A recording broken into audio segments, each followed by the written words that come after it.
understand. Okay, so this is what I think police brutality, and I'm gonna say it, and I have said it, and I have been open about it on my page, because at this point, I'm sorry, people are gonna have to deal with the truth, whether they get offended or not.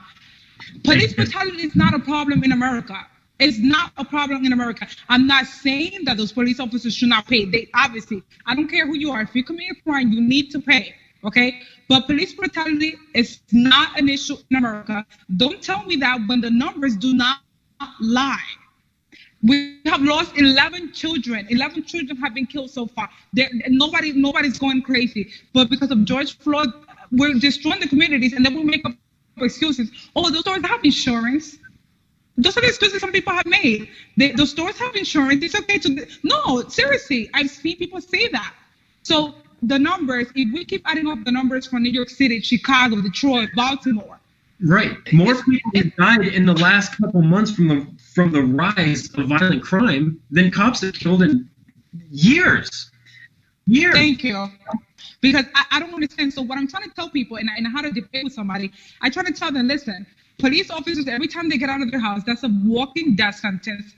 Who thanks the police for the things that they do, right? And I said to the person, are you sure that this is a racial issue, or is it an abuse of power kind of problem? Because if you're also, do you understand what I'm saying? Because every time, go ahead. Sorry.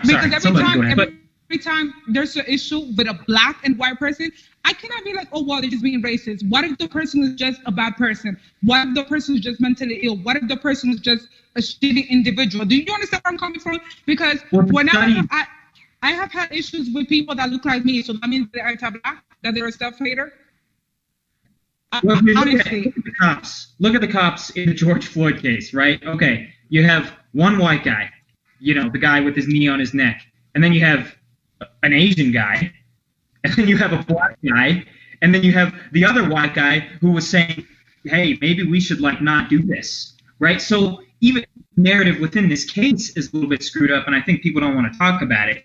But studies have shown that if you were a cop, if I was a cop, if normal people were cops, that they would all almost certainly unilaterally act the same way.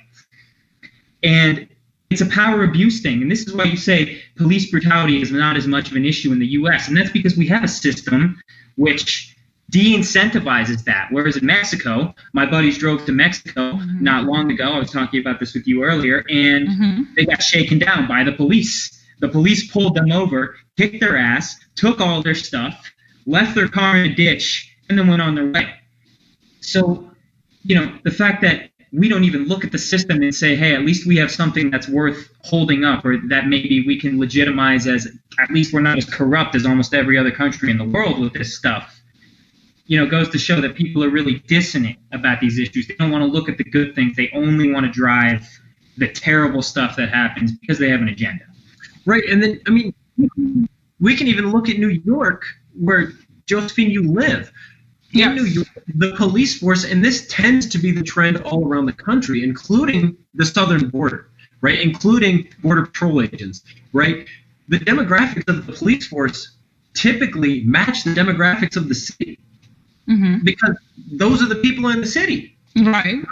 And if we just look at the numbers behind this narrative, police are out tyrannizing people, that police are hunting people down and abusing their power. If we look at the numbers, it just doesn't make sense. For example, a cop is 18.5 times more likely to be shot than a black man is to be shot by a police officer. So if anything, police are martyring themselves to try to make a difference in these communities, right? But nobody mentions that. Nobody mentions the fact that every year hundreds and hundreds of police are dying trying to stop crime, and that every time the police withdraw from the communities, the crime rate goes up so drastically.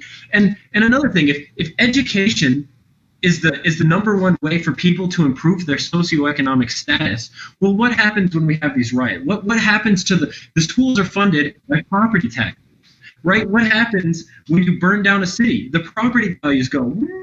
What happens when the violent crime rate goes up? The property values go down. These riots are literally robbing the schools of their funding. Literally. Yes, I agree with that.